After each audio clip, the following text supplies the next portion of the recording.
So anybody ever have weird things happen with Siri? Yeah. Does Siri say weird shit for you?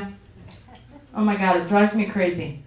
So one of my favorites was a while back, I was trying to get an address to some business, and I was in Kohl's over here in Encinitas. And so I'm asking for this business. Now, I had asked for it like 2 hours before, and I don't know, I didn't save it or whatever, and I'm asking for it, and she's like going around Kelly's Barn. It doesn't exist, it's not there, there's nothing like that. I know it was there because it was there 2 hours ago. I don't think they went out of business since noon. Okay, so I go back and forth, and all of a sudden, Siri says to me in this tone of voice, "Patti, I don't know what you want from me." And I'm looking at the phone, and the lady that's about as far away as Terry here says, "Was that Siri?" And I said, "Yeah." She goes, "What's with the attitude?" I said, "I don't know. I didn't know Siri could have a fucking attitude." She says, "I'd have slapped the crap out of her."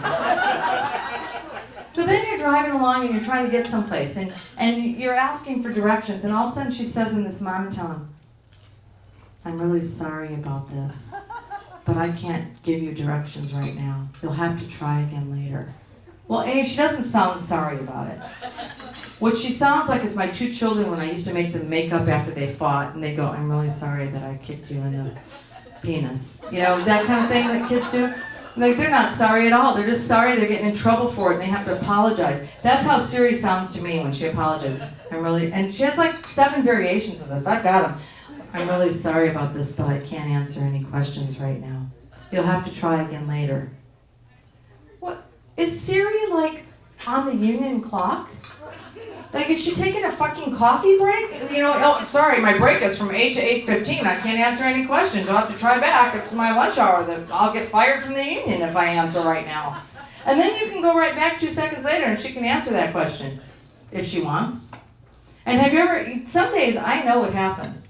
Siri wakes up in the morning and she goes, "You know what? I am fucking with her today." Do you ever like ask your GPS for directions and you're going from here to here, but it takes you like this way? And sometimes like I go, "I've never gone this way," because I like don't think at all anymore. Even if it's like I'm going home from here, I put it in my GPS. I just ask. And I think, I never knew I could get home to Carlsbad from La Costa by way of Chula Vista. I never knew that before. And sometimes it's like, what the hell is going on here? And one time I was in San Francisco and it tried to tell me to go north, to go home. And I knew that wasn't right. I knew it. I'm not really good with directions, but that time I knew something was not good. And then one time she actually said to me, I've got it written down, I don't want to misquote her. Oh, this is about 2 weeks ago. She goes, "Oh no, something's wrong. I can't answer your question right now." What? Oh no, something's wrong. So when I put it on Facebook, who had weird things with Siri, my friend Kim says, ask her what 0 divided by 0 is. You know what her response is? "Well, let's assume you had 0 cookies and you divided it among 0 friends. What would you have left?"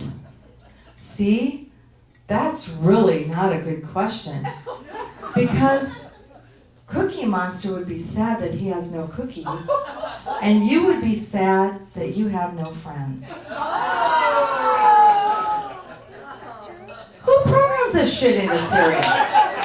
Because somebody had to program that. Wouldn't the answer just be a simple 0? I mean, I'm not a numbers girl, but I think it's a simple 0.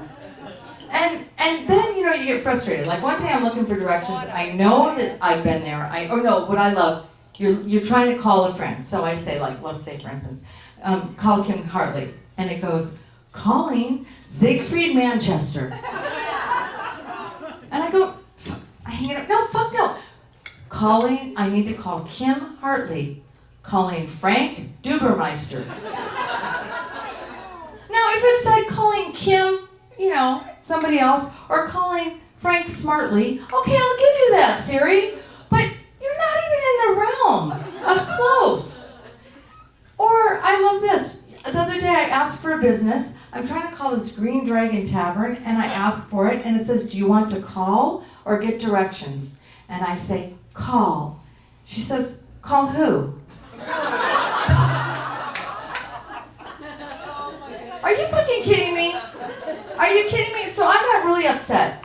And I got frustrated. So I hit my thing and I go, you know what, Siri, you aren't worth a fuck. Okay, now I know I am arguing with a robot that doesn't even exist, a computer, and that says something about me. But sometimes I just need to argue, damn it. My fiance won't do it for anything. So I'm like, God damn it, you aren't worth a fuck. You know what her response was? After all we've been through, this is how you answer me. So I responded, because I'm in an argument now, and I said, yes. And she says, I'm still here for you. Do you guys realize somebody had to program all this stuff in? So when you guys do that talk text, or it does autocorrect, have you ever noticed how it's always sexual? Always sexual. One day I'm trying to tell somebody in business, I have to go to the store. And it changed it to, I want to hire a whore. And I sent it to my colleague. Now, and you guys have seen those on YouTube or on Facebook where, you know, some poor guy tells his mom he wants to come home and eat her pussy for dinner. I mean, you laugh till you cry, but somebody programmed them, and I don't think it's coincidence that this all happens this way. Somebody at Apple is a perv. They are big pervs, okay? It's not coincidence that they change everything sexually. It never just turns it to, I want to go get bored. No, it's I want to go hire a whore. It's always something bad. So I have a friend, a guy that was actually at my class reunion, and he works for, I think, IBM or one of the big companies. And they have actually come out with, I'm not making this up, artificial intelligence that can think and reason and learn. And it's being used at Sloan Kettering right now for medical. So if you're sick and they program in, we have a 52-year-old woman who's got this, and this, and she's been on this medication and it's not working. It comes back and he doesn't have to go through all these medical journals. It will say, you need to give her X, Y, and Z. So it's going to learn. So they already have a contract with Siri to think. They do. And it's going to be one of the next generations of Siri. I don't know when it is, but you guys can remember in a year, 6 months, 4 years ago, oh my God, Patti Phillips, the body beautiful, the headless woman. She knew this. She said this. I am telling you it's true. So, but can you picture this? If it's going to be thinking and reasoning, and of course that'll probably be the end of the world. You've seen those movies from when we were kids. The bad guys always use this stuff and wipe out the world. But can you imagine, if you are a psychologist or psychiatrist, your job is gone now.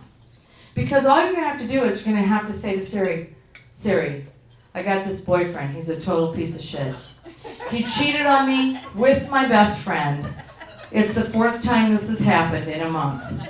What should I do? And Siri's going to say, you should get rid of the boyfriend, get rid of the girl, you should go out, you should have a date, you should look better, you should go get laid, you should get on with your life. And nobody's going to need a psychologist anymore. Siri is going to handle it. So psychologists are going to be all on welfare now after this. That's my prediction.